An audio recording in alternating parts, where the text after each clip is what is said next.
ओम शांति दीदी, वेलकम। आज ओम हमारे शांति। सभी टीचर्स बहनों के संगठन में आपका स्वागत है। और कल शिक्षक दिवस भी है, तो उसकी भी आपको बहुत बहुत शुभकामनाएं। तो दीदी जी का मैं क्या परिचय दूं आपको। बाबा ने इतनी बेहद की सेवाओं का निमित्त बनाया है कि शब्द भी कम लग रहे थे। वैसे तो दीदी जी 15 साल से ही ब्रह्मा कुमारी संस्था से जुड़े हैं एवं 1976 से समर्पित रूप से अपनी सेवाएं दे रहे हैं। अपने 50 साल से भी अधिक के आध्यात्मिक जीवन में आपने अनेकों के जीवन में रोशनी लाई है, प्रेरणा दी है, अनेकों का मार्गदर्शन किया है।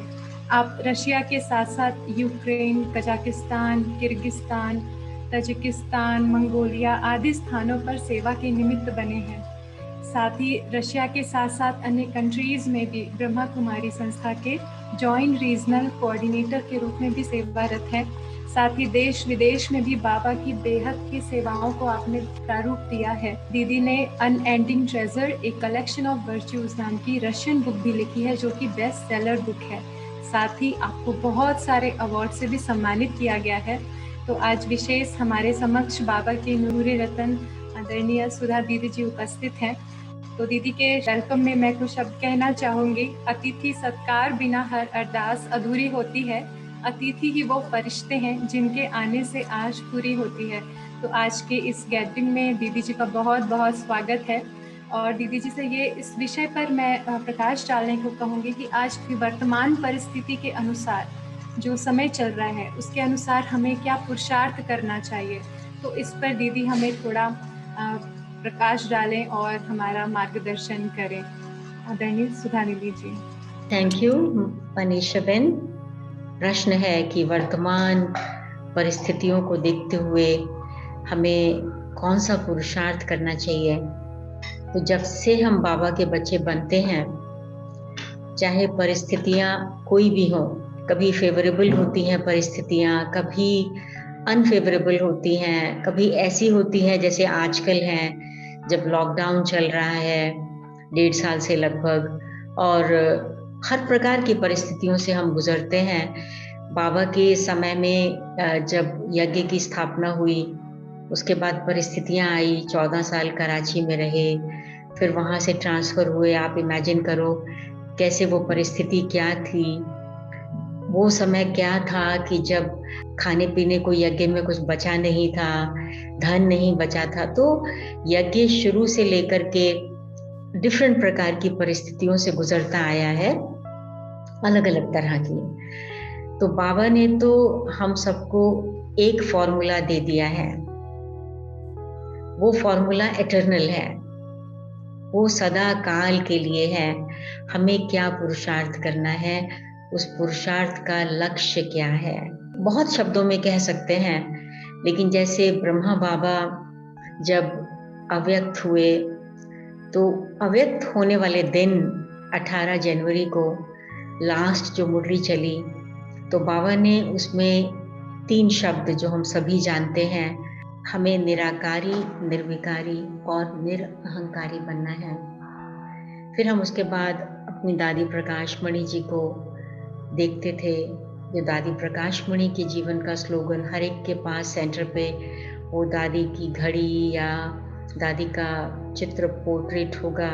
उसमें दादी हमेशा कहती थी, निमित्त, निर्माण और निर्मल वाणी। ये पुरुषार्थ करना है। तो बड़ों ने हमारे सामने सैंपल रख दिया है बहुत समय से लेकर के, जब से लेके हम बाबा के बच्चे बने। ब्रह्मा बाबा जैसे ही मालूम पड़ा कि मैं आत्मा हूँ, मैं आत्मा हूँ, तो ब्रह्मा बाबा ने वो पुरुषार्थ फौरन शुरू कर दिया। मैं आत्मा हूँ, हमको वही पुरुषार्थ करना है, क्योंकि आखिर तो मंजिल हम सबकी एक ही है। हम सबको कर्मातीत बनने का लक्ष्य है। हम सब बाप समान बनना चाहते हैं, हम सब फरिश्ता बनना चाहते हैं, हम सब मानव से देवता बनना चाहते हैं, हम सब पूरे विश्व की सेवा करना चाहते हैं। और अभी टीचर्स इकट्ठे हुए हैं, तो टीचर्स का तो एक सबका लक्ष्य है कि पूरे विश्व की सेवा हम कर पाएं, तो उसके लिए बाबा बहुत बार हमको ये बात बता देते हैं कि शब्दों से सेवा तो मुश्किल नहीं।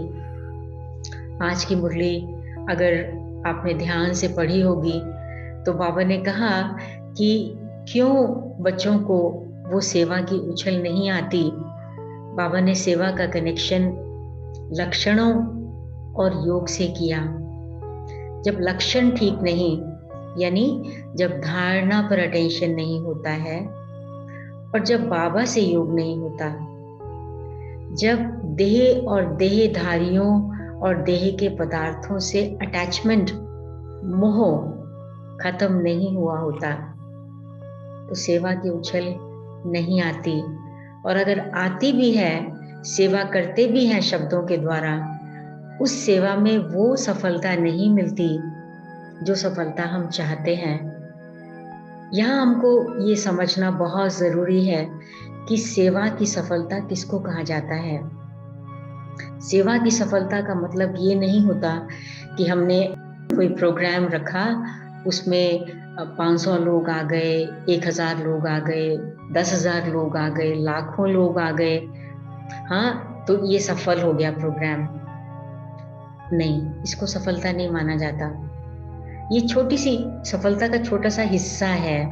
हमने मेहनत की, पब्लिसिटी की, लोगों को इनवाइट किया और लोग आ गए, बहुत अच्छी बात है।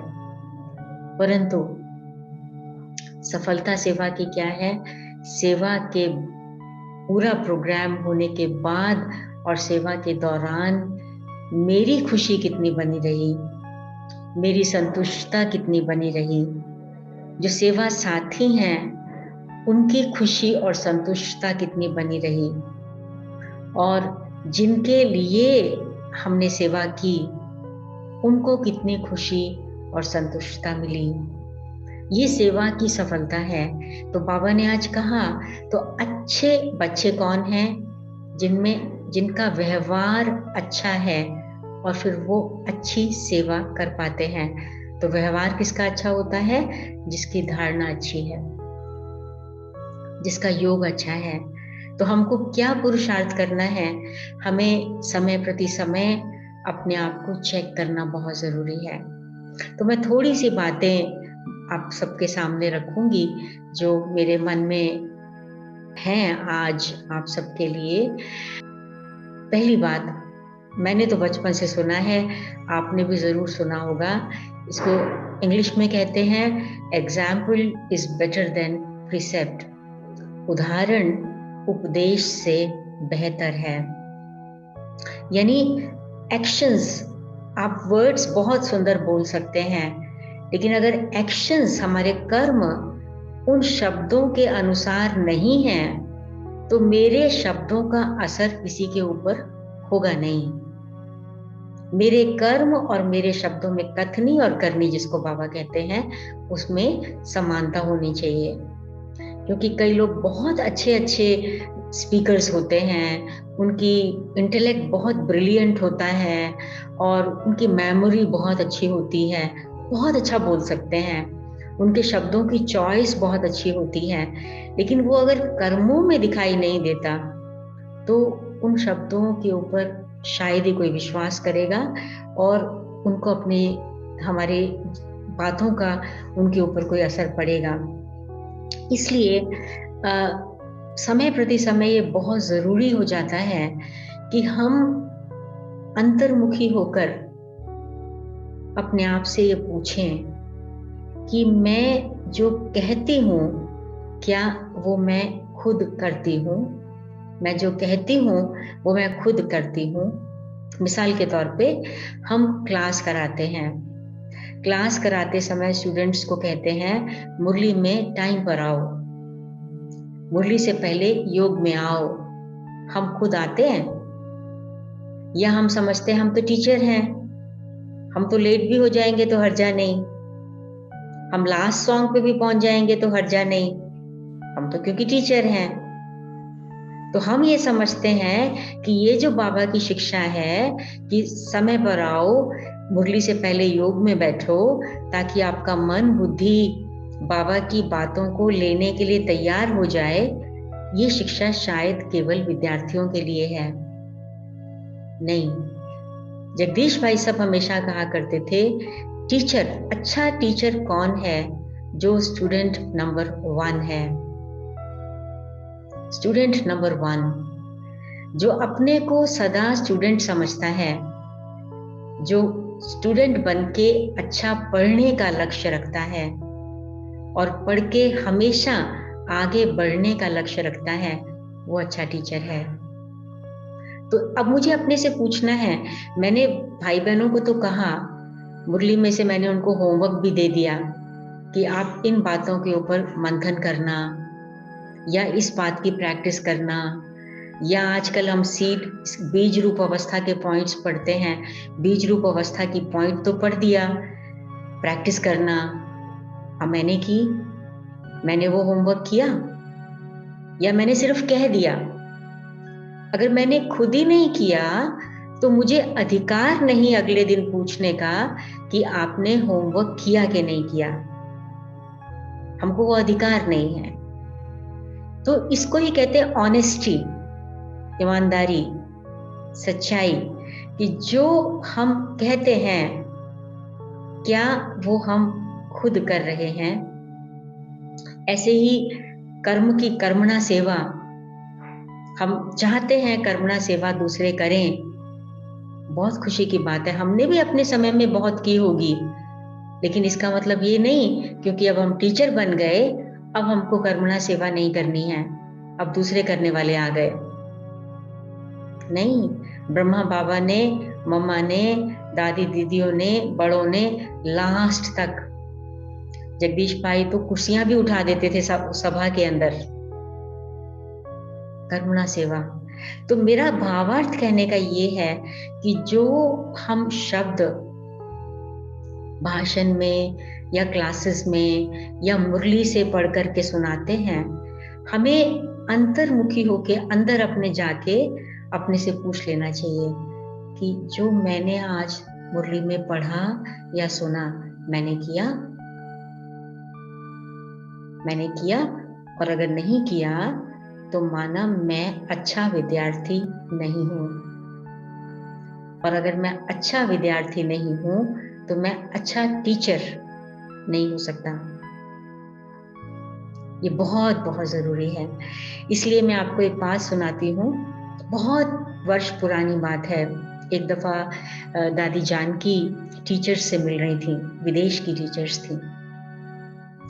तो सब बैठे थे विदेशी टीचर्स, कुछ तो जो भारत से गए हुए हैं, हम लोग भी थे उसके अंदर, और कुछ मेजॉरिटी विदेश की टीचर्स थी। तो दादी जानकी ने एक बात बहुत अच्छी कही। वो कौन सी कही? देखो, बाबा की जो मुरली है ना, वो जिए दान देने वाली है, वो संजीवनी बूटी है, जैसे कि जिए दान देने वाली है। लेकिन उस मुरली को आप पेपर से पढ़ के सुनाते हो, टीचर हैं आप, आपको बाबा ने ये अधिकार दे दिया कि आपको ये मुरली दूसरों को सुनानी है। तो दादी ने ये शब्द यूज किए कि गद्दी पर बैठने से पहले या स्टेज पर जाने से पहले अपने मन बुद्धि को चेक कर लो, मेरा मन और बुद्धि जिए दान देने वाली स्थिति में है या किसी को अनकॉन्शियस करने वाली स्थिति में है। मेरा मन और बुद्धि किस स्थिति में है, वो जिए दान देगा औरों को। मुरली तो हम पढ़ देंगे, वो तो शब्द लिखे हुए हैं, वो तो हम पढ़ देंगे, हमको कोई मुश्किल नहीं, वो तो 4th क्लास का स्टूडेंट भी पढ़ सकता है, माता जी भी पढ़ सकती हैं, कोई भी किसी को क्लास में दे दीजिए, वो पढ़ देंगे। लेकिन दादी ने कहा टीचर्स की रिस्पॉन्सिबिलिटी क्या है कि उनको बाबा का ज्ञान का जो ये अमृत है, जो जिए दान देने वाला है, वो उनके मन बुद्धि से होके निकलता है। तो मन बुद्धि कहीं इन्फेक्टेड तो नहीं है किसी पुरानी स्मृतियों से, किसी पुरानी बातों से, मन कहीं मूड ऑफ है, सवेरे अमृत वेले उठे ही नहीं थे, योग किया ही नहीं था, कुछ नाराजगी हो गई थी, लेकिन मुरली तो पढ़नी है, चलो मुरली तो जाके पढ़ देंगे। तो दादी ने बहुत सीरियसली इस बात को कहा कि स्टेज पर जाने से पहले अपने मन की स्थिति को ठीक करो। तो जब मैंने ये पॉइंट सुनी, ये शायद आज से 20-25 साल पुरानी बात होगी, उससे भी ज्यादा हो सकता है। तो मैं अपने आप को देखती थी, स्टेज पे जाना है, अभी जाने का टाइम हो गया, मैं लेकिन रुक जाती थी कि मैं अपने को चेक करूं, मेरी स्थिति ठीक है, मेरी मानसिक स्थिति ऊंची बाबा के लेवल की है। ये दादी जानकी के शब्द हैं। फिर एक दफा जगदीश भाई साहब ने सुनाया था कि बाबा की जो मुरलियां हैं वो जैसे एक मेडिसिन है, वो इंजेक्शन सिरिंज में भर के देना होता है ना, सिरिंज में भरना है। तो हमारा जो बुद्धि है वो सिरिंज है, तो सिरिंज को पहले स्टेरिलाइज करना पड़ता है। पहले, आजकल तो यूज एंड थ्रो वाले आते हैं, पहले जमाने में तो डॉक्टर्स लोग उसको बॉयल करते थे पहले। तो ये तो आज से 45 साल पुरानी क्लास का मुझे पॉइंट याद है, जब भाई साहब ने कहा अपने सिरिंज को चेक करो, वो इन्फेक्टेड तो नहीं है कहीं, तो किसी को दवाई दे के ठीक करने के बजाय कहीं मार तो ही नहीं डालोगे उसको। क्योंकि कभी कभी क्या होता है कि हम बाबा की गद्दी का, बाबा की मुरली का और मैं टीचर हूँ, इस कॉन्शियसनेस का हम गलत फायदा उठा लेते हैं। हम मतलब किसी को कोई शिक्षा देनी होती है ना, तो बाबा की मुरली में तो पॉइंट आया है, तो हम उस व्यक्ति को सामने रखते हुए थोड़ा अपनी तरफ से भी कुछ ऐड कर देते हैं, अपनी तरफ से ऐड कर देते हैं कि जैसे कि उस व्यक्ति को पता चले कि आज बाबा ने तुम्हारे लिए ये बोला है।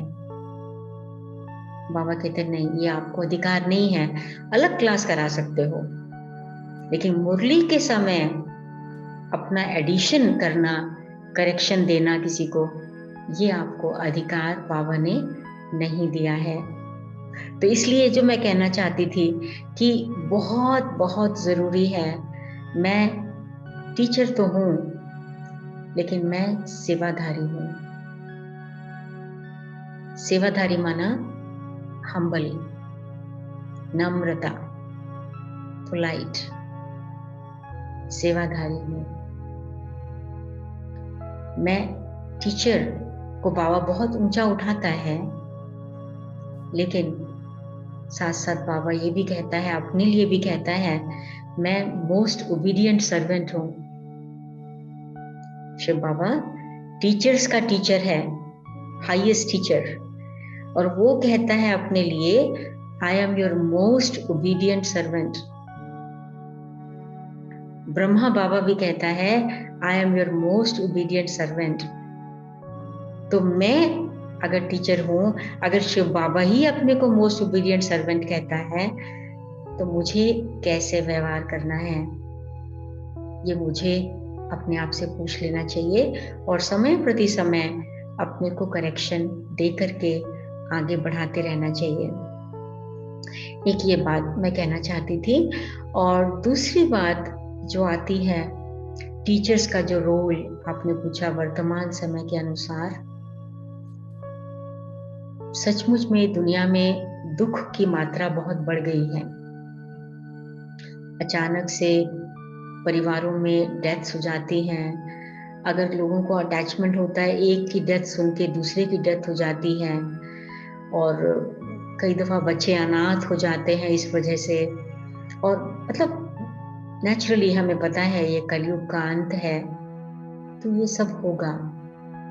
हम सिर्फ इस बात को सोचकर खुश नहीं होते कि चलो हमें तो बाबा ने पहले से ही ज्ञान दे दिया और हम तो ज्ञानी आत्माएं हैं, तो हम जानते हैं कि हर एक के कर्म का हिसाब किताब है, और वो आत्माओं के सामने उनके कर्म का हिसाब किताब आ रहा है। हम तो बाबा के प्रोटेक्शन में हैं, बाबा की सेफ्टी में हैं। नहीं, एक तरफ तो ये बात ठीक है, हमें विश्वास है, हम बाबा की छत्र छाया के नीचे हैं, इसमें कोई शक नहीं। लेकिन बाबा कहता है कि बच्चे, आपको उन आत्माओं के प्रति मन में बहुत बहुत बहुत रहम होना चाहिए। बहुत रहम दिल बन करके आपको उन आत्माओं की सेवा करनी है। और कल हम इस बात पर विचार कर रहे थे कि न केवल लौकिक लोगों की, जो ज्ञान जिनके पास नहीं है उनके ऊपर रहम, परंतु ऐसे भी हमारे ब्राह्मण परिवार में कई ब्राह्मण भाई बहन हैं जिनके ऊपर भी अभी बहुत रहम की आवश्यकता है, क्योंकि ये ब्राह्मण आत्माएं भी जिन्होंने 63 जन्मों में मालूम नहीं किससे कौन सी गलती हो गई होगी, हमें अपना भी याद नहीं, किसी को भी अपना याद नहीं है। तो कभी कभी क्या होता है, कोई आत्माएं ब्राह्मण तो बन जाती हैं लेकिन उनके संस्कारों में परिवर्तन नहीं आता। उनका व्यवहार कभी कभी इतना अजीब होता है जो हमें अच्छा नहीं लगता। लगता है कि ये व्यक्ति कैसे व्यवहार कर रहा है, ज्ञान रोज सुनता है और इसके ऊपर तो कोई असर होता ही नहीं है। हर समय इसका मूड ऑफ हो जाता है, हर समय रोता रहता है, जो मुंह में आया वो बोल देता है, इसको अपने पर कोई कंट्रोल ही नहीं है वो ब्राह्मण। ब्रह्मचर्य का पालन करता है, खाना पीना शुद्ध खाता है, क्लास को सुनता है, बैज लगाता है, बाबा से उसका प्यार है, लेकिन संस्कारों में वो परिवर्तन दिखाई नहीं देता। और उस समय हमारा क्या कर्तव्य है, उनसे नफरत नहीं, उनसे ऐसा भी नहीं कि जो आता है करते रहे, मेरा को क्या फर्क पड़ता है, मेरे को कोई परवाह नहीं थी, बेपरवाह वाली भी स्टेज नहीं। बाबा कहता है ऐसी आत्माओं के ऊपर रहम करके उन्हें साकाश दो, लाइट और माइट दो। क्योंकि हम अगर कहते हैं कि हम लौकिक लोगों को लाइट और माइट देते हैं, साकाश देते हैं, क्या प्रूफ है मेरा साकाश पहुंच रहा है कि नहीं पहुंच रहा? हम तो जानते ही नहीं उनको, हमें पता ही नहीं वो उन तक पहुंच रहा है कि नहीं पहुंच रहा। लेकिन जिन लोगों के साथ हम रहते हैं या जिनके साथ हम व्यवहार में आते हैं, जब हम उनके व्यवहार में कुछ ऐसी कटुता या अज्ञानता या मनमत या परमत या कुछ इस तरह का जो ज्ञान के अनुसार नहीं है, जो शायद वो खुद भी समझते हैं कि हम ये ठीक नहीं कर रहे, लेकिन उनका अपने पर कंट्रोल नहीं है, वो अपने इमोशंस पर कंट्रोल नहीं कर सकते, अपनी कर्मेंद्रियों पर उनका कंट्रोल नहीं है, जबकि अच्छे से जानते हैं कि हम ये ठीक नहीं कर रहे। बाबा कहते हैं अगर आपको एक्सपेरिमेंट करना है तो इन आत्माओं के ऊपर करके देखो, उन आत्माओं को आप साकाश दो, उनको उसी स्वरूप में। हम लोगों को समझा देते हैं दूसरों को आत्मा देखो, तो इस आत्मा को मैं आत्मा देख पा सकती हूँ, आत्मा है ये आत्मा भी अपने अनादि स्वरूप में शांत है, प्रेम स्वरूप है, पवित्र स्वरूप है, बाबा की संतान है। बाबा से इसको लाइट और माइट मिले, हो सकता है मुझसे। इस समय इसकी सचमुच बहुत बहुत बहुत जरूरत है। क्यों? क्योंकि बाबा ने हमको ये समझा दिया है कि कर्म का हिसाब किताब सबके सामने इसी लास्ट जन्म में बहुत कड़े रूप से और कई रूप से आएगा, कड़े और कई रूप से। तो अगर मुझ आत्मा में मैंने अपने पर रहम करके अपने में शक्ति इकट्ठी कर ली है तो हम दूसरे को हेल्प कर सकते हैं। और अगर मैंने अपने पर रहम करके अपने में शक्ति इकट्ठी नहीं की तो हम दूसरों को हेल्प नहीं कर पाएंगे। इसलिए बाबा ने आज की मुरली में भी कहा है, कई बच्चे बाबा से रहम मांगते हैं, बाबा मुझ पे कृपा करो, अगर आपकी कृपा हो जाए तो मैं आपको भूलूंगा नहीं। बाबा कहते मैं कृपा नहीं करता हूं, आपको अपने ऊपर खुद कृपा करनी है।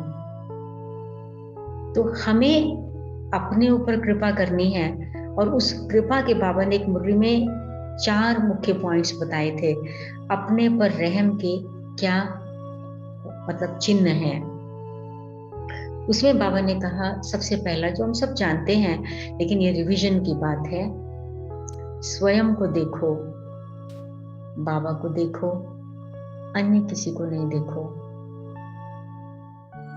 कौन कैसा है, कौन क्या कर रहा है, ठीक कर रहा है नहीं कर रहा है, न किसी से प्रभावित हो जाओ, ना किसी को क्रिटिसाइज करो, स्वयं को देखो। दादी जान की लास्ट 2-3 साल हर क्लास में बार बार यही कहती रही, मैं कौन हूं, मेरा कौन है और मुझे क्या करना है। उसे क्या करना है, वो क्या कर रहा है, उसमें मेरा क्या जाता है, मुझे क्या करना है, मैं कौन हूं। तो खुद को देखो और जिसका हूं उसको देखो, अन्य किसी को नहीं देखो। दूसरा, स्वचिंतन में व्यस्त रहो, पर चिंतन में नहीं। हम सबको ये बातें मालूम हैं, लेकिन अगर चेक करें पूरे दिन में, आज हमने कुछ थोड़ा समय पर चिंतन में या किसी की निंदा चुगली करने में लगाया, किसी के बारे में चर्चा करने में, ये व्यक्ति ने देखो ऐसा किया, उसने ऐसा किया, उसने ऐसा बोल दिया, उसको ये नहीं करना चाहिए था, ये वो मैंने किया। ज्ञान के हिसाब से मुझे पता है कि मुझे स्वचिंतन स्वदर्शन करना है। अगर हम ये नहीं करते हैं, माना हम अपने पर रहम नहीं करते हैं, अपने पर रहम नहीं करते हैं। बाबा कहते बच्चे खुद पर रहम करो। कोई विकर्म उल्टी सुल्टी बातें, आज बाबा ने कहा तुमको पूरे तरीके से पुण्य आत्मा बनना है, छोटा या मोटा कोई भी पाप नहीं होना चाहिए। कल किसी ने मुझसे प्रश्न पूछा कि अगर मान लीजिए मेरा मूड ऑफ हो गया, मैं उदास हूं, क्या ये पाप है? उदास होना क्या ये पाप है? क्या समझते हैं? है? हाँ, है ना? उदास करना किसी को, वो तो क्लियर पाप है, दुख देना। लेकिन उदास होना भी पाप है। क्यों पाप है? तो जब हम लोग आपस में चर्चा करते रहे तो एक बहन ने उत्तर दिया कि उदास होना एक प्रकार से सुइसाइड करना है, आत्महत्या करना है। क्योंकि आत्मा का नेचर तो डिफरेंट है, आत्मा का नेचर तो सुख है, आत्मा का नेचर तो शांति है, आत्मा का नेचर प्रेम है। और मैं अगर उदास हूं तो मैंने आत्मा के नेचर को मार दिया। तो उदास होना ये पाप हो जाता है। अब सोचो जरा, हम कोई कहे, मैं तो किसी को कुछ कह थोड़ी रही हूं, मैं अपने कमरे में बैठ के बिस्तर में रो रही हूं बस, बाथरूम में जाके। नहीं, इससे तो एटमॉस्फेयर बिगड़ता है। एटमॉस्फेयर को पॉल्यूट करते हैं तो ये पाप हो गया ना। और सो भी बाबा के घर का, सो भी कहीं जंगल में जाके रो आते तो चलो जंगल में ही कराते काम अपना, कि बाबा के घर में बैठ के उदास होके रो के नाराज होकर के पड़े हैं, नहीं मैं नहीं खाना खाने, मेरे को नहीं आना, मेरा मूड नहीं है खाना खाने का, मेरा पेट भरा हुआ है, मेरे को पेट में दर्द हो रही है, वगैरह वगैरह बहाने कई तरीके के लगा देते हैं। तो बाबा कहते हैं इसको कहते हैं बेरहमी। तो अगर हम खुद पर बेरहम होंगे तो औरों पर हम रहम कैसे करेंगे, है ना? औरों पर फिर हम रहम कैसे करेंगे? तो इसलिए अपने पर भी हमको रहम करना है। और कितना भी हो, बाबा कहते हैं कभी कभी क्या होता है, किसी से हम नाराज हो गए, उसकी वजह से हमको मतलब सेवा करने को मन नहीं करता है। रिस्पॉन्सिबिलिटी हमारी थी, लेकिन उस समय मूड ठीक नहीं है, हम सेवा के लिए ना कर देते हैं, मेरे को नहीं करना है। बाबा कहते हैं ये धोखा देना है। आपके ऊपर किसी ने विश्वास किया और आपने समय पर मना कर दिया करने के लिए, ये धोखा देना है, और धोखा देना पाप होता है। तो अपने पर रहम, अपने पर रहम। इसलिए हम सोचेंगे हम तो अच्छे ही कर्म करते हैं, और ये फैक्ट है, बाबा के बच्चे हैं, फिर सो भी हम समर्पण जीवन जी रहे हैं, टीचर्स हैं, हमारे कर्म बहुत श्रेष्ठ हैं, लेकिन कभी कभी हमारा अटेंशन अपने से हट जाता है पुरुषार्थ के मामले में।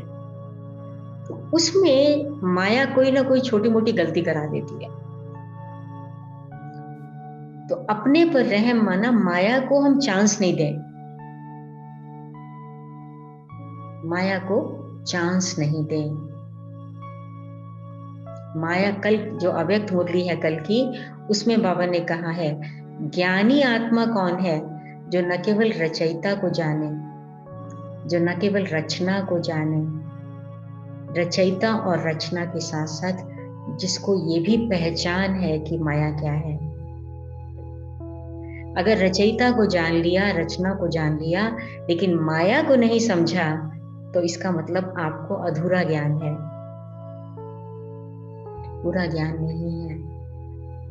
तो हमको रचयिता को भी जानना है, रचना को भी जानना है। और माया तो दुश्मन है ना, दुश्मन की शक्ति को पहचानना होता है, बहुत जरूरी है, नहीं तो हार जाएंगे।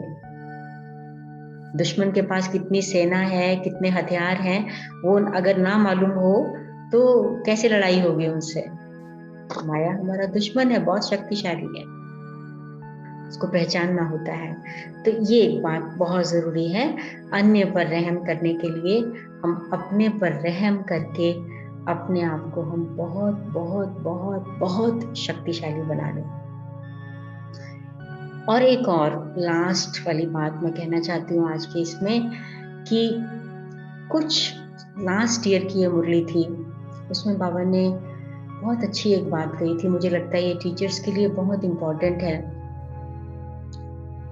बाबा ने कहा कि तुम योगी बच्चे हो, तुम्हारे में ईश्वरीय ताकत है।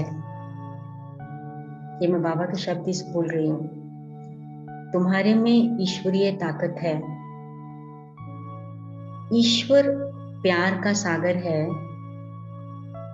उसमें ताकत है ना, ऐसा बाबा ने बोला। ईश्वर प्यार का सागर है, उसमें ताकत है ना। इसलिए जब किसी को समझाओ तो प्यार से समझाओ, परंतु उस प्यार में जब योग बल भरा होगा, उस प्यार में जब योग बल भरा होगा, तो वो प्यार की ताकत काम करेगी। सुनने वाले को ऐसा लगेगा जैसे ईश्वर मुझे समझाते हैं। ये बाबा के महावाक्य हैं। प्यार में जब योग बल भरा होगा, तो प्यार की ताकत काम करेगी। सुनने वाले को ऐसा महसूस होगा कि जैसे स्वयं ईश्वर मुझे समझाते हैं। तो मुझे ये लगता है कि ये समय की डिमांड है।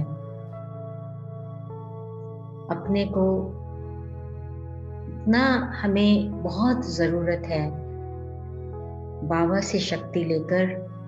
बाबा जैसे प्यार का सागर है, लेकिन कमजोर नहीं है, सर्वशक्तिवान है।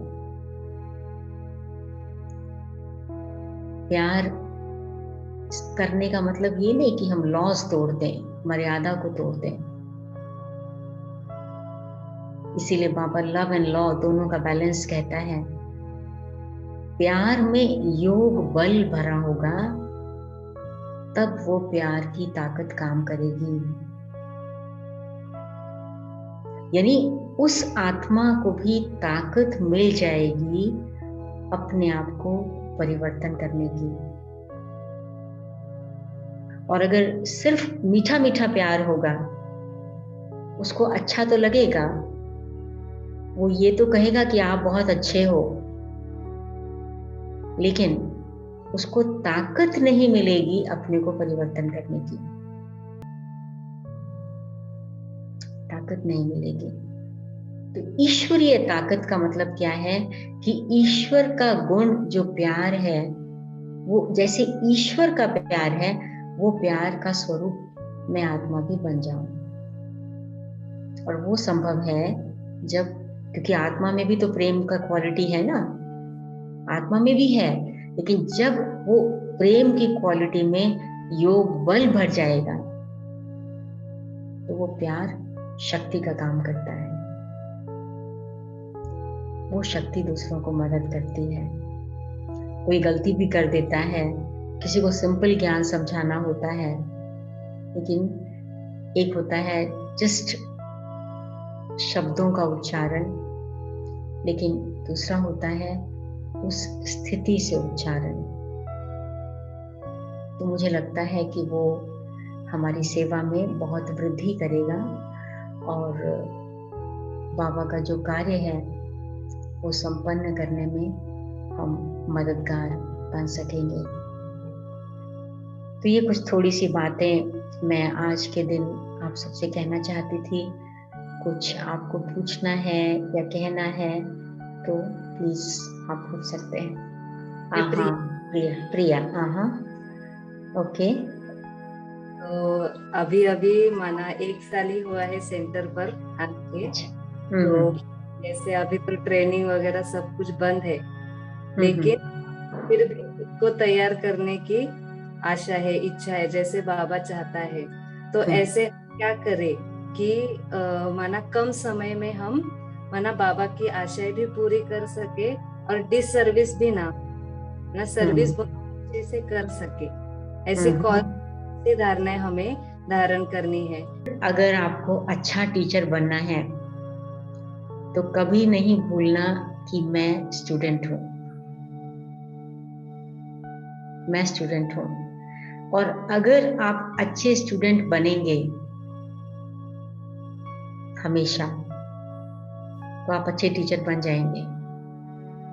अच्छा स्टूडेंट बनना माना जो हमारी मर्यादाएं हैं, हमारी जो दिनचर्या है, ब्राह्मण जीवन की दिनचर्या, अमृत वेले से लेकर रात्रि तक, वो दिनचर्या को पूरा फॉलो करना। फॉर्मेलिटी के रूप से नहीं, सीरियसली। जब हम स्कूल कॉलेज यूनिवर्सिटी में पढ़ते हैं तो हमें पता होता है कि एग्जामिनेशन होगा। हमारा यहाँ पर एग्जामिनेशन रिटन नहीं होता है, लेकिन परिस्थितियां बता देती हैं कि हमने कितनी पढ़ाई ठीक से पढ़ी। अगर परिस्थितियों में हम फेल हो जाते हैं, इसका मतलब हम अच्छे स्टूडेंट नहीं रहे हैं। तो इसलिए अगर आप अपनी दिनचर्या पर पूरा ध्यान देंगे, अमृत वेला, फिर सुबह का योग, सुबह की क्लास, मॉर्निंग क्लास, फिर उसके बाद रिवीजन मॉर्निंग क्लास की मुरली के बाद। ऐसा नहीं मॉर्निंग क्लास पूरी हुई अब भागो नाश्ता करने के लिए, नहीं।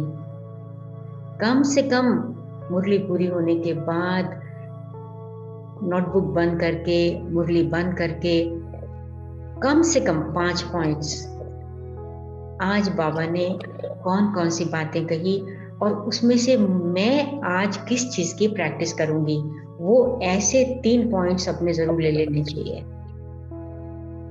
आज मैं किसकी, अपने को होमवर्क देना, अपने को, उसके बाद नाश्ते पे जाओ। ऐसे नहीं मुरली पूरी हुई, नाश्ते पे भाग गए और मुरली कहाँ गई, मुरली वहीं की वहीं, मुरली वहीं की वहीं रह गई, तो वो उससे हम आगे बिल्कुल नहीं बढ़ पाएंगे, बिल्कुल नहीं बढ़ पाएंगे। फिर उसके बाद जब नाश्ता कर रहे हैं, भोजन खा रहे हैं, तो मेरे साथ में मोबाइल पड़ा हुआ है या ये टैबलेट पड़ा है या नोटबुक लैपटॉप पड़ा हुआ है, हम किसी से टेलीफोन पे बात करते जा रहे हैं मोबाइल पर, ये मर्यादा के अगेंस्ट है। यानी हम बाबा के साथ भोजन नहीं खा रहे, हम मोबाइल के साथ भोजन खा रहे हैं। ये देखना है, ये बहुत जरूरी है। फिर इसी अनुसार अगर हमको जो सेवा मिलती है, फिजिकल सेवा, जरूर आपके पास सेवाएं होंगी कई तरीके की, तो उन सेवाओं में देखो कि आप सेवा की भावना से कर रहे हो या काम के रूप से कर रहे हो। सेवा की भावना से करोगे तो आगे बढ़ जाओगे, या सिर्फ काम के रूप से करोगे तो वो सेवा बोझ बन जाएगी, उसमें स्थिति अच्छी नहीं हो सकती। वो भी बहुत जरूरी है। फिर उसके बाद शाम का योग, शाम को जरूर योग में बैठना। दादी जान की इतनी एज होने के बाद भी दुनिया के किसी भी कोने में हो, किसी भी कोने में, वो शाम के योग को कभी मिस करने नहीं देती थी और करती नहीं थी, कुछ भी हो जाए, शाम का योग। और फिर रात को सोने से पहले बाबा को अपनी दिनचर्या का समाचार देके, अपने मन को हल्का करके बाबा की याद में हम सो जाते हैं। तो ये कुछ मुख्य बातें हैं जिन पर अगर आप ध्यान दोगे। और एक और एडिशन बात है कि क्योंकि आप अकेले तो नहीं होंगे सेंटर पे, और भी लोग होंगे, आपसे बड़े भी होंगे कोई, उनके साथ आपका कैसा संबंध है, उनके प्रति रिस्पेक्ट है, ये बहुत जरूरी है। ये लक्ष्य रखो। मैं अभी नई नई आई हूँ सेंटर में, 1 ही साल हुआ है, मुझे इतना ज्यादा ब्लेसिंग्स इकट्ठी कर लेनी है, मेरा व्यवहार, मेरे कर्म, मेरा बोल ऐसा हो कि सबके मन से मेरे लिए दुआ निकले। ये बहुत अच्छी बहन। बाबा ने एक दफा कहा था, अगर कोई दिल से कहता है ना ये बहुत अच्छा है, बहुत अच्छा है, ये ब्लेसिंग हो गई। ये ब्लेसिंग्स को इकट्ठा करो, आप आगे बढ़ जाओगे। दीदी ओम शांति। ओम शांति। आजकल ना बहुत सारी बहनों में देखा जा रहा है कि ये सेंसिटिव नेचर और उदासीनता बहुत बढ़ गई है। आप तो बता रहे कि प्यार से बोलो, और योग बल से भी शायद हम लोगों में योग बल की कमी होने के कारण प्यार से बोले तो भी आपने हमको कहा, ऐसे सुनने में आ रहा है। फिर चेक करते हैं कि नहीं बहुत प्यार से ही बोले, इंटेंशन भी प्योर था, पता नहीं ऐसे करके फिर एक संकल्प फिर चलता है। तो फिर सेंसिटिव नेचर बहुत बढ़ रही है बहनों में, सेंसिटिव नेचर बहुत बढ़ रही है। देखो इसमें क्या है कि कभी कभी क्योंकि जो हम समझाते हैं ना उनको, वो समझने के लिए तैयार नहीं होते। समझाने का फायदा तब होगा जब सुनने वाला समझने के लिए तैयार हो। जो शब्द हम यूज करते हैं समझाने के समय, वो उनको भी पता होते हैं। मुरलियां तो वो भी सुनते हैं, दूसरों को ज्ञान वो भी सुनाते हैं, इसलिए हमारे शब्दों का असर उनके ऊपर होता नहीं। इसलिए मेरा अनुभव ये कहता है कि जब हम उनकी मानसिक स्थिति का, उनके व्यवहार जो ठीक व्यवहार नहीं है, उदासी हो गई, सेंसिटिव नेचर है, जब उनका ये जो व्यवहार है, उनके व्यवहार का असर जब हम अपनी मानसिक स्थिति पर नहीं होने देते हैं, हम जब अपनी स्थिति को ठीक रख पाते हैं, तो एक समय ऐसा आ जाता है जब उस व्यक्ति को रियलाइज होने लगता है कि मेरा व्यवहार ठीक नहीं है। उनमें शक्ति नहीं होती है अपने आप को फौरन चेंज करने की, लेकिन कम से कम वो रियलाइजेशन की स्टेज पे पहुंच जाते हैं कि मैं ठीक नहीं कर रहा हूँ, मैं ठीक नहीं कर रही हूँ। तो इसलिए मुझे लगता है कभी कभी हमको डिटैच हो जाना चाहिए और उनकी जो कुछ खूबी है, उनकी जो भी विशेषता है, उस विशेषता को कोशिश करके यूज करते रहें सेवा में कहीं ना कहीं, ताकि उनकी खाली बैठ करके यहाँ से वहाँ और ही व्यर्थ के संकल्प, नेगेटिव थॉट्स और सारा समय मोबाइल, ये मोबाइल को तो सचमुच में ये तो सबसे बड़ा दुश्मन है। आज मैंने ये सुना है कि अहमदाबाद में कुछ जैन लोगों ने ये आज उनका कोई व्रत शुरू हुए हैं और उनके वो व्रत 11 तारीख तक रहेंगे। तो उन्होंने व्रत लिया है, उसको नाम दिया है ई उपवास, ये उन्होंने नाम दिया है। तो उसमें उन्होंने प्रेरित किया है, इंस्पायर किया है यूथ को कि 7 दिन कोई भी इलेक्ट्रॉनिक गैजेट्स यूज नहीं करेंगे, कोई भी, ना मोबाइल, ना टैबलेट, ना लैपटॉप, कोई भी 7 दिन तक के लिए। और उसके बाद फिर 50 दिन और। तो उसमें 2000 यूथ ने प्रॉमिस किया है, क्योंकि पेरेंट्स तंग हो चुके हुए हैं कि इकट्ठे भी बैठते हैं टेबल पर खाना खाने के लिए, लेकिन हर एक अपना मोबाइल लेके बैठ जाता है। हमारी बहनें भी यही करती हैं। तो उसमें उन्होंने टाइटल क्या दिया है इस प्रोग्राम को कि अपने को पूछो, मोबाइल का मालिक आप हैं या मोबाइल आपका मालिक है? आपका मन मोबाइल के अंदर कैद है? हाँ, आपका मन वैसे ही चलता है जो मोबाइल आपको सिखाता है, या मोबाइल को आप यूज करते हैं जब जरूरत होती है? मुझे लगता है बहुत सारी सेंसिटिव नेचर का कारण ये मोबाइल है। एक एक्सपेरिमेंट करना चाहिए, 1 महीने के लिए मोबाइल यूज नहीं कीजिए और देखिए उसका असर क्या होता है, उसका असर क्या होता है। क्योंकि इतनी बुद्धि भटकती है अननेसेसरी चीजों में। हर समय सुनना, हर समय ये ईयरफोन लगा करके हर समय कुछ सुनते रहेंगे, कभी ये कभी वो।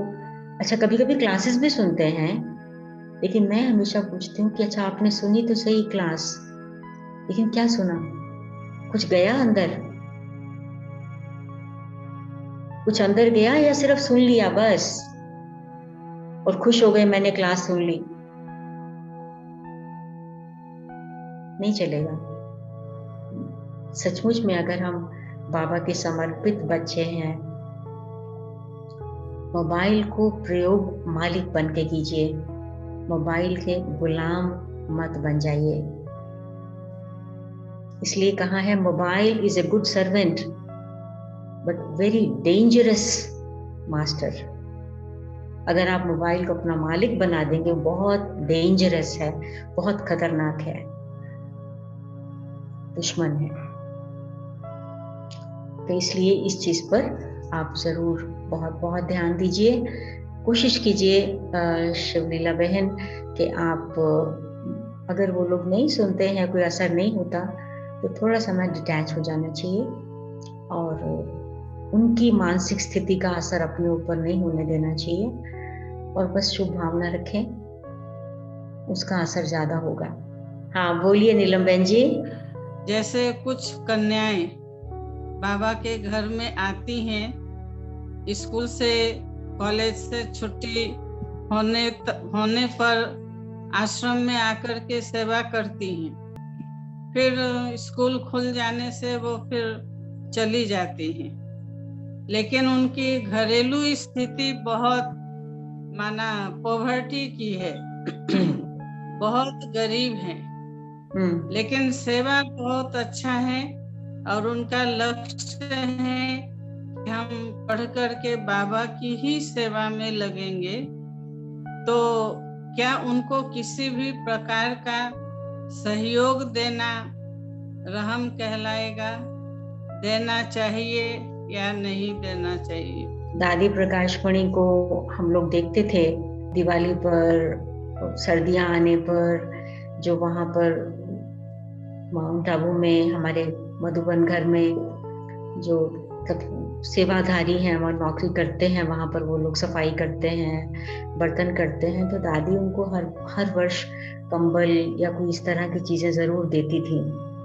तो मैं ऐसा समझती हूँ कि हमारे पास अगर ऐसी पॉसिबिलिटी है, इन बच्चों को मान लीजिए कन्याएं, मुझे नहीं मालूम कितने वर्ष की हैं, कुछ कपड़े, भोजन, कोई ऐसी चीजें, 15-16 हाँ, कैश कोशिश करके नहीं देना चाहिए, क्योंकि कैश का मिसयूज अभी जब तक वो मैच्योर हो तब तक वो भी कर सकते हैं, या उनके घर वाले भी, कहाँ तक वो लोग ज्ञान समझते हैं मालूम नहीं। तो उनको कोई कपड़े, जूते और कुछ भोजन, कोई ऐसी चीजें तो वो थोड़ा बहुत दे सकते हैं, क्यों नहीं दे सकते हैं, लेकिन सोच समझ के, इस हद तक नहीं कि वो डिपेंडेंट हो जाए पूरी तरह। उनको किसी तरीके से प्रेरणा देते रहना चाहिए कि कुछ न कुछ काम ढूंढें, कुछ न कुछ, कहीं पर सफाई कर सकते हैं, कहीं कुछ और कर सकते हैं, ये सोच के तब थोड़ी मेहनत करें तो कुछ ना कुछ उनके हाथ में आएगा। बाकी थोड़ा बहुत इस प्रकार से हेल्प करना, मुझे लगता है उसमें कोई हर्जा नहीं, बल्कि अच्छा ही है। उनको सिर्फ गाइडेंस मिलती रहना चाहिए, गाइडेंस मिलती। स्कूल की ड्रेस है उनकी, वो बहुत अच्छा रहेगा। और भाई मेडिसिन, कभी बीमार हो जाता है तो मेडिसिन लेके दे सकते हैं। कोई भोजन में कोई ऐसी चीज, मतलब बच्चे हैं, कोई फल वगैरह कभी खाते नहीं, तो कोई उनको छोटा कोई फल दे सकते हैं वंस ट्वाइस ए वीक, ताकि उनके पास वो भी चीज बनी रहे। क्योंकि बाबा के घर में तो सब कुछ होता है, तो ऐसा कुछ थोड़ा बहुत, लेकिन आदत भी नहीं डाल देनी चाहिए, ताकि फिर वो उसके ऊपर डिपेंडेंट हो जाए। मतलब बैलेंस रख के चलना चाहिए। जो हमारी आज की बहनें हैं वो इसमें थोड़ा समय अधिक ले लेती, पुरुषार्थ में, स्वयं के पुरुषार्थ में भी और सेवाओं के गति में भी। तो इसमें मैं थोड़ा सा प्रकाश आपसे चाहती थी। मेरे को लगता है समझ लेना चाहिए कि सब एक से होंगे नहीं, और हर एक की कैपेसिटी अपनी है। वो मतलब मेरे को ऐसा देखा है मैंने, जैसे मान लीजिए एक बहन थी, है अभी भी है, वो ज्ञान में है, भारत में ही है, और सेंटर पे रहती है बहुत वर्षों से। कितने ही वर्ष तक उसको कह के बड़े लोग सब थक गए कि तुम अमृत वेले उठो। वो अमृत वेले नहीं उठती थी, सोती रहेगी, और बाकी सेवाओं में बहुत होशियार थी, कोई भी सेवा कह दो कभी मना नहीं करेगी, लेकिन अमृत वेले नहीं। क्लास में भी तो पहुंच जाती थी, लेकिन टाइम पर वो वाला कोई सिस्टम नहीं। परंतु अभी मैं सुनती हूँ 1-1.5 साल से उसको अमृत वेले की इतनी लगन लगी है कि वो 2 बजे भी उठ जाती है, वो 2 बजे भी उठ जाती है, और लगातार भी उठ जाती है। तो कभी कभी हमको पता नहीं होता कि किस आत्मा में किस क्षण परिवर्तन आ जाएगा। तो हम कभी किसी को फोर्स करके अगर हम उनमें परिवर्तन लाने की कोशिश करें, मैं आपको कल का ही अनुभव बताऊं। एक बहन मेरे पास आई, यहाँ रशिया की ही बात है, मॉस्को की, कि मेरे को इच्छा ही नहीं होती, मेरे को इच्छा नहीं होती अमृत वेले उठने की, मेरे को इच्छा नहीं होती शाम के योग में बैठने की, मेरे को इच्छा नहीं, मैं बैठती तो हूँ लेकिन मेरे को इच्छा नहीं होती, मेरे को इसलिए उसमें आनंद नहीं आता, ये वगैरह। अब वो बहुत क्लियरली कह रही है, टैलेंटेड है, सब कुछ है, लेकिन वो क्लियरली कहती है। तो मैंने उसको क्या कहा, अच्छा चलो ठीक है, इच्छा नहीं होती, लेकिन ये आप समझते हो कि ये श्रीमत है? हाँ ये जानती हूँ, बाबा कहता है ये, हाँ बाबा कहता है। तो अगर इच्छा नहीं भी है ना, तो श्रीमत मान के करते चलो इसको, ये श्रीमत है। शिव बाबा ने कहा है तो मैं कर रही हूँ। योग में अमृत वेले उठ के बैठ जाओ, चलो अच्छा नहीं, बहुत अच्छा लगेगा, लेकिन बाबा की श्रीमत को मान के आप अमृत वेले उठ जाओ। क्लास में बैठ तो गए, लेकिन क्लास में बुद्धि में कुछ गया नहीं गया, लेकिन बाबा ने कहा है मुरली क्लास में आओ।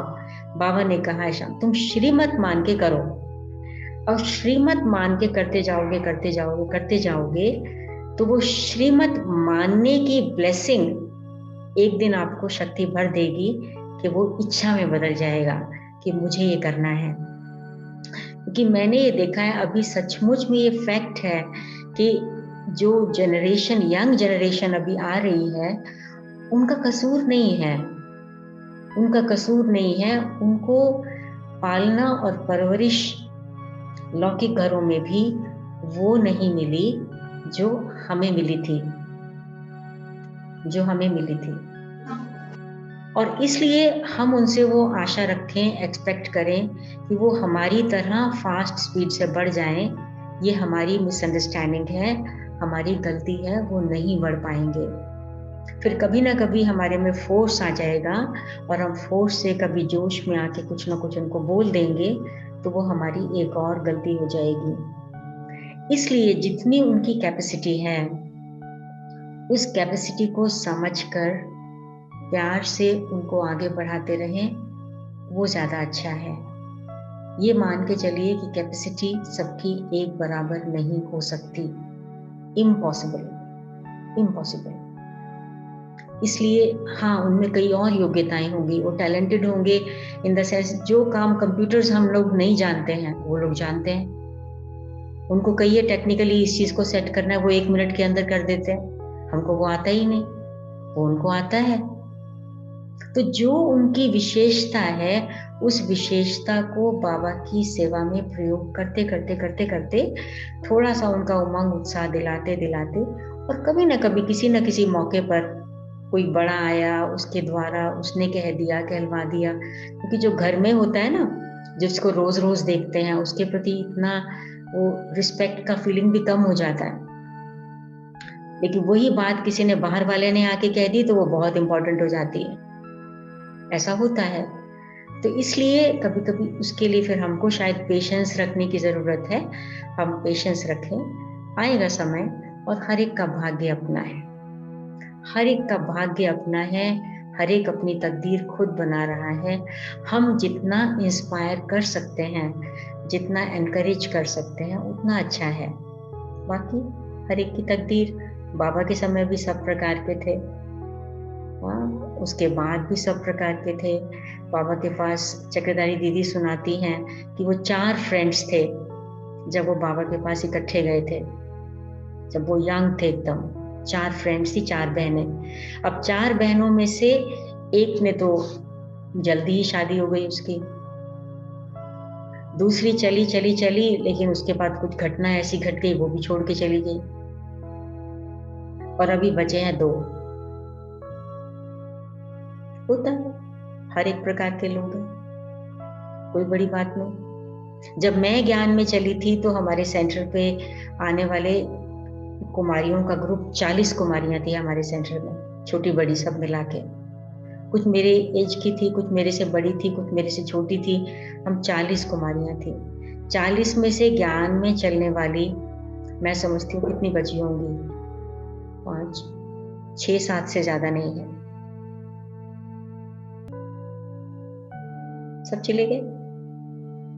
होता है, हर एक नंबर वार है, एक ना एक दिन समय आएगा, वापस आएंगे। कहाँ जाएंगे? वो भी आएंगे। तो ऐसे ही ये बहनें हैं, तो इसलिए आप उनकी विशेषताओं को प्रयोग करो, और जितना वो कर सकते हैं इंस्पायर करते रहिए। सिर्फ इतना तो जरूर करें कि श्रीमत को मान के श्रीमत का उल्लंघन ना हो। That is most important. श्रीमत का उल्लंघन हो जाएगा तो वो गड़बड़ हो जाएगा। और श्रीमत का उल्लंघन, जैसे मैंने पहले ही कहा, ये मोबाइल एक सबसे बड़ा श्रीमत का उल्लंघन है। हर समय उसको पकड़ के चलते रहना। किसी के पास 1-1, 2-2 भी होते, 3-3 भी होते, 11-11 बजे तक सोते नहीं, पता नहीं क्या उसमें सोचते और देखते रहते। तो ये सबसे बड़ा उल्लंघन है। बाबा इसके एकदम अगेंस्ट है। ये पर दर्शन भी है, पर चिंतन भी है, सब कुछ है ये। मतलब ये संग दोष भी है, सब कुछ इसके अंदर आ जाता है। तो सिर्फ उसको उतना यूज करें जितनी जरूरत है, उससे ज्यादा नहीं। और कभी कभी अवॉइड भी कर देना चाहिए कि एटलीस्ट भाई सुबह से उठ करके 11 बजे तक यूज नहीं करना है, या इतने बजे से लेके इतने बजे तक नहीं करना है। थोड़ा अपने लिए एक लिमिट रख देना चाहिए, बहुत फर्क पड़ेगा उसका, बहुत फर्क पड़ेगा। इसे आजकल विशेष करके सब कुछ ऑनलाइन में ही चलता है, तो उसमें व्हाट्सएप भी होता है, जूम भी होता है, फोन भी होता है, मुझे भी पता है। लेकिन वो कितना, आप अपने आप को पूछना अपने आप से, कितना मैं उसको पर्पसफुली यूज कर रही हूँ, कितना एडिशनल वेस्टेज है, वो उसको चेक करना बस। और मैं तो यहाँ तक भी, जैसे पहले भी कहा, कि कई दफा हम एक के बाद एक प्रोग्राम, अभी ये प्रोग्राम हो रहा है, मधुबन में ये हो रहा है, अभी वहाँ ये हो रहा है, अभी ये भी देख लो, अभी ये भी देख लो, अभी ये भी देख लो। इंफॉर्मेशन हम इतनी अधिक कलेक्ट कर लेते हैं कि हमारा बाबा से योग टूट जाता है। मुरली मुख्य है, वो जरूर सुनो, 4 बार भी सुनो तो अच्छा है। लेकिन ये भाषण सुन लिया, ये कहानी सुन लिया, उसका ये सुन लिया, सुनने के बाद मैं बहुत बार ये कहती, सुन के उसको बंद करके अपने से पूछो, मेरी बुद्धि में कौन सी बात टिक गई, कुछ रह गया, या सिर्फ मैं इस चीज से खुश हूं कि मैंने सुन लिया। दिखा रहे हैं हम कि हम बहुत बिजी हैं, हम सुन रहे हैं, बहुत मॉडर्न है। ये मॉडर्निटी नहीं है, ये स्लेवरी है, गुलामी है। इसलिए ये तो हर एक को खुद को चेक करना है। बाबा कहते हैं बच्चे आप खुद को चेक करो। ये मैं उसको दिन में अगर 16 घंटे मेरे हाथ में रहता है मोबाइल, 16 घंटे में से कितने घंटे जरूरत होती है और कितने घंटे जरूरत नहीं होती है, और हम उसको फिर भी यूज करते हैं।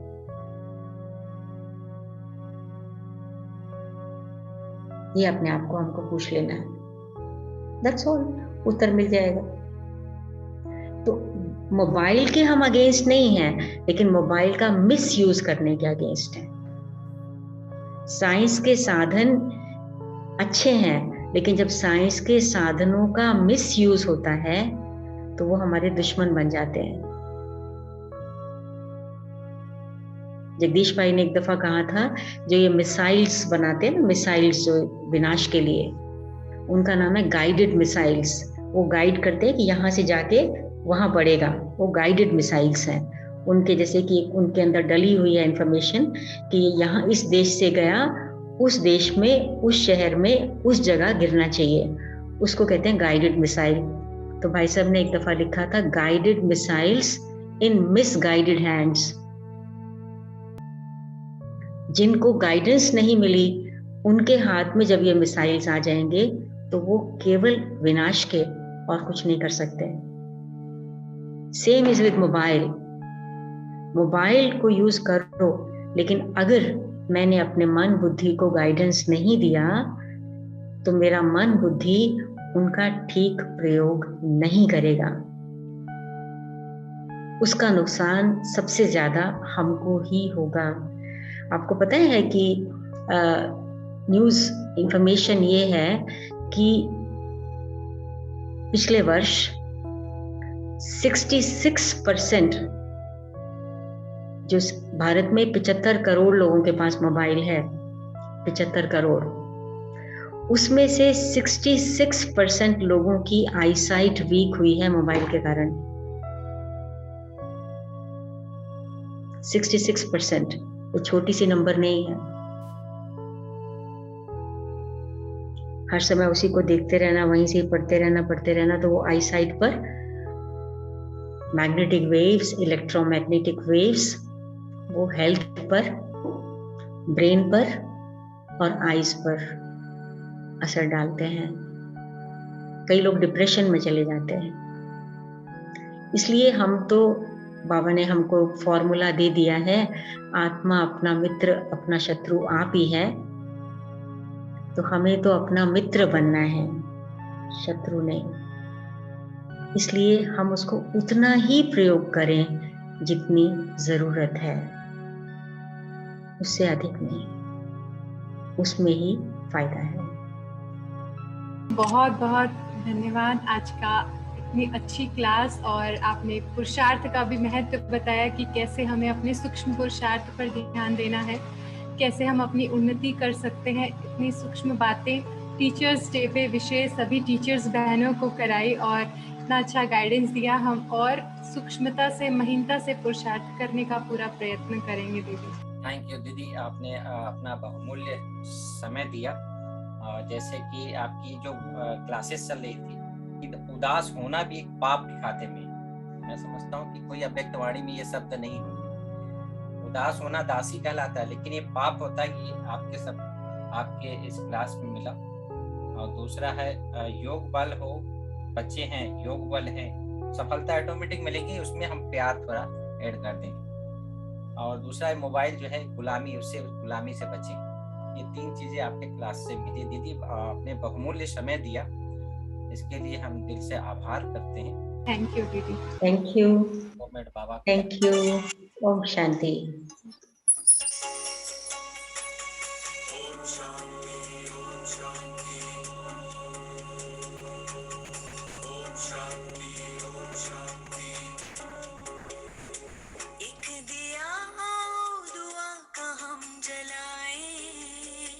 रोशनी से दिल का अंधियारा मिटाए। ओम शांति ओम शांति ओम शांति ओम शांति ओम शांति ओम शांति। एक दिया दुआ का हम जलाए, रोशनी से दिल का अंधियारा मिटाए। हर दिशा हर द्वार पर हो वो दिवाली, हर दिशा हर द्वार पर हो वो दिवाली।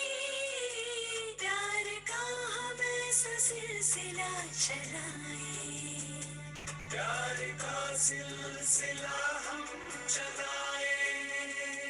एक दिया दुआ का हम जलाए, रोशनी से दिल का अंधियारा